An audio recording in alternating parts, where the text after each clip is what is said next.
अंतर्राष्ट्रीय गरीबी उन्मूलन दिवस 17 अक्टूबर।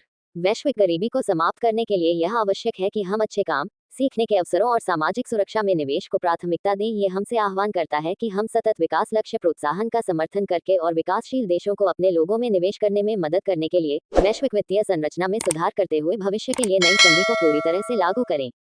संयुक्त राष्ट्र महासचिव एंटोनियो गुटेरेस। इस वर्ष की थीम में गरीबी में रहने वाले लोगों द्वारा अनुभव किए जाने वाले सामाजिक और संस्थागत दुर्व्यवहार पर ध्यान दिया गया है और सतत विकास लक्ष्य 16 सुडानीज पाउंड्स के तहत न्यायपूर्ण, शांतिपूर्ण और समावेशी समाज को बढ़ावा देने के लिए सामूहिक रूप से कार्य करने की आवश्यकता पर जोर दिया गया है। मुख्य बिंदु। सामाजिक दुर्व्यवहार। गरीबी में जी रहे लोगों को नकारात्मक दृष्टिकोण का सामना करना पड़ता है।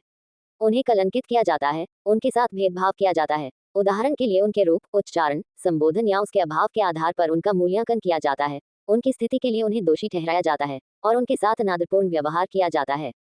संस्थागत दुर्व्यवहार। स्वास्थ्य देखभाल, शिक्षा और कानूनी पहचान जैसे महत्वपूर्ण संस्थानों में नीतियों और प्रक्रियाओं में भेदभाव से इन लोगों की स्थिति और खराब हो जाती है, जिससे उन्हें आवश्यक सेवाओं और अधिकारों से वंचित किया जाता है।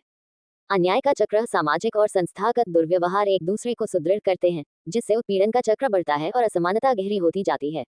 यह विशेष रूप से उन लोगों के लिए अधिक कठिन है जो लिंग, यौन अभिविन्यास, जाति या नस्ल के आधार पर भी भेदभाव का सामना करते हैं। 16 सूडानी पाउंड के तहत इस प्रकार की हिंसा को कम करना और हर व्यक्ति को न्याय और समाज में समानता सुनिश्चित करना महत्वपूर्ण है।